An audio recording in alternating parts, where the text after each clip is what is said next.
Students, हम पढ़ रहे हैं एमए प्रीवियस सोशियोलॉजी का paper first, theoretical perspective in sociology. और हम पढ़ रहे हैं संघर्षात्मक सिद्धांत के बारे में। इससे पहले की वीडियो में संघर्ष क्या है, संघर्ष किसे कहते हैं, इसके बारे में हम पढ़ चुके थे। आज के वीडियो में हम पढ़ेंगे संघर्ष सिद्धांत की प्रमुख विशेषताएं कौन कौन सी है। संघर्ष सिद्धांतवेताओं ने वैसे तो इस सिद्धांत की व्याख्या कई तरीके से की है। कुछ सिद्धांतवेता कहते हैं कि संघर्ष वर्ग के कारण होता है। सिद्धांतवेताओं का यह मानना है कि संघर्ष इसलिए होता है क्योंकि समाज में दो वर्ग समाज में उत्पादन संबंध और उत्पादन शक्तियों के बीच जब दरार पड़ जाती है तब समाज में दो वर्गों के मध्य संघर्ष की स्थिति उत्पन्न हो जाती है। समाज का एक वर्ग उत्पादन संबंधों और उत्पादन शक्तियों पर अपना अधिकार स्थापित कर लेता है और दूसरा वर्ग कमज़ोर होता है, उसके पास उत्पादन की पूंजी नहीं होती है, उत्पादन के साधनों पर, उत्पादन की शक्तियों पर उसका कोई अधिकार नहीं होता है। ऐसे में वो कमज़ोर हो जाता है। लेकिन ऐसी स्थिति में जो उच्च वर्ग है, अमीर वर्ग है, वो निम्न वर्ग के लोगों का शोषण करता है, जिससे संघर्ष की स्थिति उत्पन्न होती है। कुछ ने संघर्ष के कारण समूह की व्यवस्था के बाहर खोजे हैं। कुछ विद्वान ऐसे भी हैं जिन्होंने संघर्ष के कारण समूह की व्यवस्था के बाहर देखे। उन्होंने कहा है कि संघर्ष वर्गों के कारण नहीं होता है। संघर्ष सिद्धांत के प्रणेताओं के अलग अलग विचारधाराओं के होने के कारण ही संघर्ष के लक्ष्यों में भी हमें परिवर्तन दिखाई देता है। जैसे कि संघर्ष सिद्धांतवेता कार्ल मार्क्स हैं, जॉर्ज सीमेल हैं, मैक्स वेबर हैं, कॉजर, कॉलिन्स, डेहरेनडार्फ हैं। इन सिद्धांतवेताओं ने कुछ निश्चित आधारों पर संघर्ष की व्याख्या की है। जैसे कि इन्होंने कुछ विशेषताएं बताई हैं संघर्ष की। समाज में केवल साम्य अवस्था नहीं है। संघर्ष सिद्धांतवेता इस तथ्य को भी अस्वीकार करते हैं कि समाज सर्वसम्मत, एकीकृत और सजातीय है। समाज में संघर्ष और दबाव भी होते हैं, तनाव और विद्रोह भी होते हैं। इसलिए यदि कोई समाज है तो उसमें संघर्ष डेफिनेटली होगा ही, ऐसा संघर्ष सिद्धांतवेताओं का मानना है। समाज और उसके विभिन्न अंगों में बराबर परिवर्तन होता रहता है। संघर्ष सिद्धांतवेता मानते हैं कि समाज जड़ नहीं है। मतलब हम ये नहीं कह सकते कि समाज हमेशा एक जैसा रहता है, समान रहता है, उसमें किसी प्रकार का परिवर्तन या लचीलापन नहीं होता, ऐसा असंभव है। इसकी सदस्यता जीवित व्यक्तियों की होती है। जो जीवित व्यक्ति होते हैं वही समाज का निर्माण करते हैं। इससे आगे समाज के कई भाग भी होते हैं, जैसे कि अर्थव्यवस्था है, राजनीति, कानून, शिक्षा। ये अलग अलग भाग या क्षेत्र से मिलकर संपूर्ण समाज की संरचना बनती है। ये सब भाग किसी न किसी तरह बदलते रहते हैं। एक भाग में जब परिवर्तन होता है तो दूसरा भाग भी इससे प्रभावित होता है और यहीं से संघर्ष की उत्पत्ति मानी जाती है। इसलिए हम कहते हैं कि सामाजिक परिवर्तन और संघर्ष की एक जोड़ी है जो कदम मिलाकर चलती है। जैसे ही समाज में परिवर्तन होगा वैसे ही समाज के किसी एक भाग में यदि परिवर्तन हो रहा है तो वो समाज के दूसरे भागों को भी प्रभावित करेगा, जिससे संघर्ष की स्थिति उत्पन्न हो जाती है। समाज की संरचना ही ऐसी होती है जिसमें व्यक्तियों और समूहों में अलग अलग स्वार्थ और हित होते हैं। व्यक्ति और समूह अपने हितों को पूरा करने के लिए प्रत्यक्ष या अप्रत्यक्ष रूप से संघर्ष करते रहते हैं। वैसे तो संघर्ष सिद्धांतवेता जब संघर्षों के प्रकारों का वर्णन करते हैं तो उनका मानना है कि कुछ संघर्ष इसलिए होते हैं कि समाज के आंतरिक भागों में विरोध या विवाद हो जाता है। जब स्त्रियों में शिक्षा ने प्रवेश किया तो वे आर्थिक रूप से स्वतंत्र हो गईं और फिर उन्होंने अपने अधिकारों की मांग करनी शुरू कर दी। आज नारी आंदोलन का जो स्वरूप हमें देखने को मिलता है वह व्यवस्था या समाज का आंतरिक संघर्ष है। ऐसे आंतरिक संघर्ष हमें देश में सैकड़ों की तादाद में देखने को मिल सकते हैं। सांप्रदायिक दंगे हैं, आतंकवाद, भ्रष्टाचार की समस्या, विद्यार्थियों में असंतोष की समस्या या श्रम संघ आंदोलन आंतरिक संघर्ष के ही परिणाम हैं। संघर्ष बाहरी भी होता है। कई बार एक समाज या राष्ट्र दूसरे समाज या राष्ट्र के साथ युद्ध करता रहता है। युद्ध के अलावा अंतर्राष्ट्रीय बाजार या मंडी में भी इसी तरह का संघर्ष हम देख सकते हैं। कई बार एक राष्ट्र का दूसरे राष्ट्र के साथ विदेशी संबंध खराब हो जाते हैं तो उनमें आपस में युद्ध की स्थिति उत्पन्न हो जाती है। लेकिन ये स्थिति हमें केवल युद्ध क्षेत्र में ही दिखाई नहीं देती। उनका जो अंतर्राष्ट्रीय व्यापार या बाजार है वहाँ पर भी हम देखते हैं कि उनके जो आयात निर्यात की जो गतिविधियाँ हैं वो प्रतिबंधित हो जाती हैं। तो हमें अंतर्राष्ट्रीय बाजार या मंडी में भी संघर्ष देखने को मिलता है। संघर्ष एक क्षेत्र में होता है लेकिन वो दूसरे क्षेत्रों को भी प्रभावित करने लगता है। तकनीकी साधनों के उत्पादन में जापान और अमेरिका में जो होड़ है वो भी बाहरी संघर्ष का ही एक उदाहरण कहा जा सकता है। एक नए प्रकार का संघर्ष तीसरी दुनिया के देशों में हमें देखने को मिलता है। जब किसी परंपरागत देश में विकास कार्यक्रम पैदा होते हैं तब मूल्य और तकनीकी का संघर्ष उत्पन्न होता है। हमारे देश में तो पर्यावरण और विकास कार्यक्रमों की प्रक्रिया के बारे में एक विवाद चल रहा है। पर्यावरणविदों का कहना है कि विकास के कारण वन नष्ट हुए हैं, क्योंकि वे ये मानते हैं कि जैसे जैसे विकास हुआ, उद्योगों की स्थापना हुई, तो उद्योगों की स्थापना के लिए जो कल कारखानों और फैक्ट्रियों का निर्माण किया गया, तो उसके लिए उन्होंने जंगलों और पेड़ों को काटा और उसके स्थान पर उन्होंने कारखानों की स्थापना हुई। तो पर्यावरणविद मानते हैं कि उद्योगों की स्थापना की वजह से पर्यावरण को नुकसान हुआ है। दस्तकारी, घरेलू कारीगरी और स्थानीय धंधे चौपट हो गए। ऐसे कई दृष्टांत या उदाहरण हमें दिखाई देते हैं जो इस तथ्य को उजागर करते हैं कि तकनीकी विकास ने स्थानीय बाजारों को समाप्त कर दिया है। परंपरा और आधुनिकता का ये संघर्ष तीसरी दुनिया की ही विशेषता माना जाती है। कॉजर और उसकी परंपरा के विचारकों का आग्रह है कि संघर्ष हमेशा समाज के लिए हानिकारक नहीं होता है। जब एक समाज दूसरे समाज के साथ संघर्ष में होता है तो समाज की सुदृढ़ता बनी रहती है। दूसरा कोई एक तकनीकी समाज के कुछ वर्गों के लिए संघर्षपूर्ण होती हैं जबकि दूसरों के लिए हानिकारक होती हैं। जब कंप्यूटर व्यवस्था व्यापार और सरकारी कार्यालयों में आने लगी तो इसके परिणाम स्वरूप कर्मचारियों में बेरोजगारी को लेकर संघर्ष की प्रक्रिया शुरू हो गई। तो हम ये देखते हैं कि संघर्ष सदैव ही हानिकारक नहीं होता, कई बार ये लाभदायक भी होता है। इससे किसी समूह के सदस्यों में एकता की भावना की स्थिति उत्पन्न होती है और वे अपने हितों और अधिकारों के उद्देश्य के लिए एक होकर दूसरे समूह के लोगों से या दूसरे समाज के लोगों से संघर्ष करते हैं। तो इस सृष्टि में संघर्ष लाभदायक भी होता है।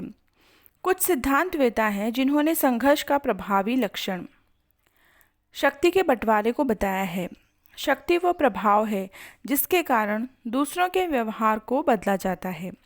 शक्ति के कई स्वरूप आर्थिक, राजनैतिक, शैक्षणिक, क्षेत्रीय हैं। हर व्यक्ति चाहता है कि उसके पास अधिकतम शक्ति हो। शक्ति का केंद्रीकरण संघर्ष को जन्म देता है। प्रबंधन ये चाहता है कि अधिकतम शक्ति उसके हाथ में रहे, जबकि श्रमिक संघ अधिकतम शक्ति अपनी झोली में चाहते हैं। तो इस तरह का शक्ति संघर्ष औद्योगिक और आधुनिक समाजों में हमें दिखाई देता है। तो हम ये कह सकते हैं कि संघर्ष की एक विशेषता ये है कि इसमें दो वर्ग के लोग शक्ति के समान बंटवारे के लिए या शक्ति पर अधिक से अधिक अधिकार स्थापित करने के उद्देश्य से संघर्ष करते हैं। अगली विशेषता है डेहरनडार्फ जैसे संघर्ष सिद्धांतवेताओं ने परंपरागत वर्ग संघर्ष के सिद्धांत को संशोधित किया है। उनका तर्क है कि आजकल की पूंजीवादी व्यवस्था वास्तव में कॉरपोरेट या समष्टिगत अर्थव्यवस्था है। समष्टिगत समाजों में व्यक्तियों के संबंध प्राधिकार संबंध होते हैं। इन समाजों में संघर्ष का लक्षण शक्ति और प्राधिकार पर आधारित होता है। सभी संघर्ष एक जैसे नहीं होते हैं। परिवार के स्तर पर संपत्ति के बंटवारे को लेकर संघर्ष होता है। कारखानों में मालिक मजदूर का संघर्ष होता है। समाज में विभिन्न धर्मावलंबियों में संघर्ष होता है। राजनीति में विभिन्न दलों में संघर्ष होता है। प्रत्येक स्थिति में संघर्ष का स्वरूप अलग अलग होता है। ये भिन्नता ही संघर्ष के लक्षणों को बताती है। आखिर संघर्ष है क्या? चाहे इसका कोई भी स्वरूप हो, लेकिन जब संघर्ष होता है तब प्रतिद्वंदी व्यक्तियों या समूहों के सिर फटते हैं, खून बहता है, तनाव बढ़ता है, दुराचार बढ़ता है। संघर्ष का यदि एक पहलू भयानक है और हिंसात्मक है, तो कोजर जैसे विद्वान कहते हैं कि उसके दूसरे पहलू में संघर्ष की प्रक्रिया कुछ सकारात्मक भी होती है, जो समाज को एकता के सूत्र में बांधती है। तो इस प्रकार से अलग अलग विद्वानों ने संघर्ष की कुछ विशेषताएं बताई हैं और सकारात्मक और नकारात्मक दोनों ही दृष्टिकोणों से स्पष्ट की हैं। इसके बाद है संघर्ष सिद्धांत का उद्गम कैसे हुआ, इसकी शुरुआत कैसे हुई, इसके पीछे पृष्ठभूमि क्या थी। 19वीं शताब्दी के यूरोप की कुछ समस्याएं थी। वहाँ पर औद्योगिक क्रांति स्थापित हो चुकी थी और इसके साथ ही विज्ञान और तकनीकी के पांव भी जम गए थे। एक तरफ तो यूरोपीय समाज की रूढ़िवादिता थी, यूरोपीय समाज बहुत रूढ़िवादी था। दूसरी तरफ इस समाज की कामना थी कि विज्ञान और तकनीकी के सभी लाभ उसे प्राप्त हो जाएं। इन दो आवश्यकताओं को किसी तरह टाला नहीं जा सकता था। ये दोनों आवश्यकताएं एक दूसरे के बहुत विपरीत थी।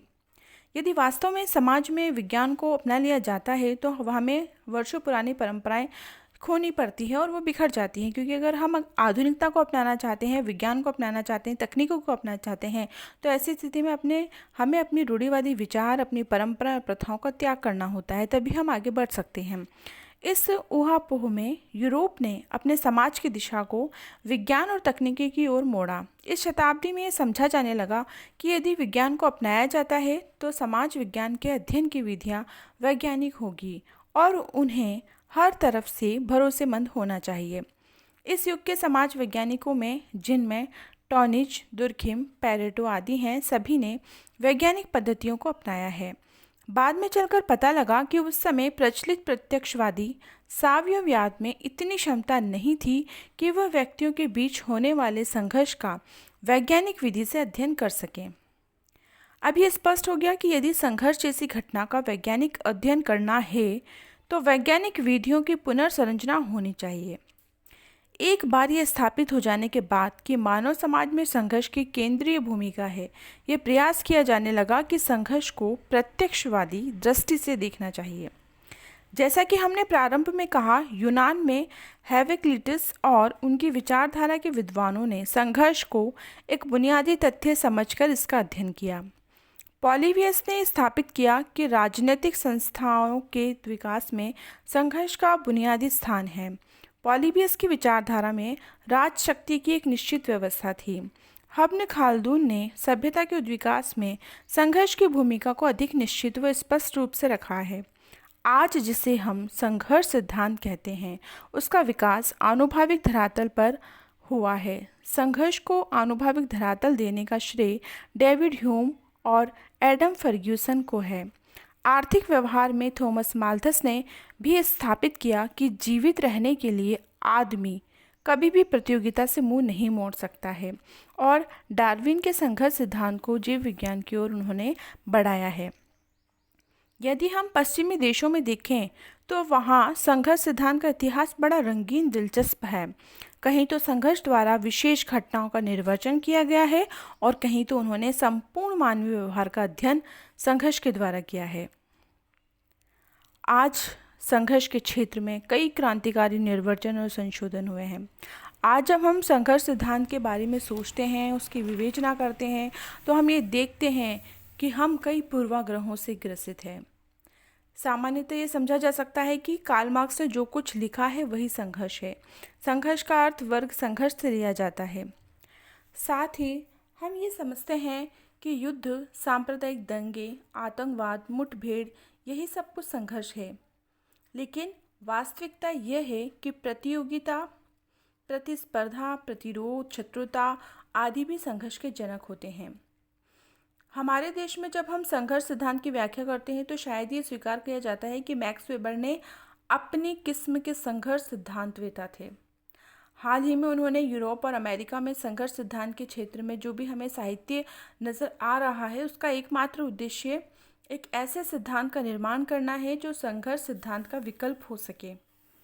तो यहाँ पर यह बहुत ही दृढ़तापूर्वक कहा जा सकता है कि एक विकल्प के रूप में जिस संघर्ष सिद्धांत का प्रतिपादन कार्ल मार्क्स ने किया है वह एकमात्र विकल्प नहीं है। 19वीं और 20वीं शताब्दी में कम से कम दो ऐसे प्रमुख जर्मन समाजशास्त्री हुए हैं, मैक्स वेबर और जॉर्ज सीमेल, जिन्होंने मार्क्स के अतिरिक्त संघर्ष सिद्धांत के विभिन्न प्रकार रखे हैं। जॉर्ज सीमेल ने संघर्ष को प्रत्यक्षवादी यानी पॉजिटिविस्टिक और प्रकार्यात्मक दृष्टि से भी देखा है। यहाँ मार्क्स से ये जुदा है, कुछ डिफरेंट है। मार्क्स का जो सैद्धांतिक रुझान है वो पॉजिटिविस्टिक था। जब सीमेल ने मार्क्स के पॉजिटिविस्टिक की और कटु आलोचना की, उसकी कुछ कमियां बताई और सामाजिक सिद्धांत की अपनी प्रकृति में मुक्तिपरक माना, तो वेबर इससे बहुत प्रभावित हुए। वेबर ने पॉजिटिविज्म और विश्लेषणात्मक संघर्ष सिद्धांत को रखा। जब वेबर ने स्थिरीकरण के विश्लेषण को पॉजिटिविज्म के आधार पर रखा, तो उस युग के सिद्धांतवेताओं ने इस उपागम को पसंद किया और सच में देखा जाए तो वेबर ने आलोचनात्मक पद्धति से पूंजीवाद के उद्विकास को रखा है। इसका परिणाम ये हुआ है कि अमेरिका जैसे पूंजीवादी देश में वेबर की व्याख्या को युक्ति संगत समझा गया। रुचिकर बात यह है कि जर्मनी के तीनों समाजशास्त्री कार्ल मार्क्स, मैक्स वेबर और जॉर्ज सीमेल ने संघर्ष सिद्धांत के संशोधन में महत्वपूर्ण योगदान दिया है, लेकिन तीनों के ही संदर्श व उपागम एकदम अलग अलग हैं।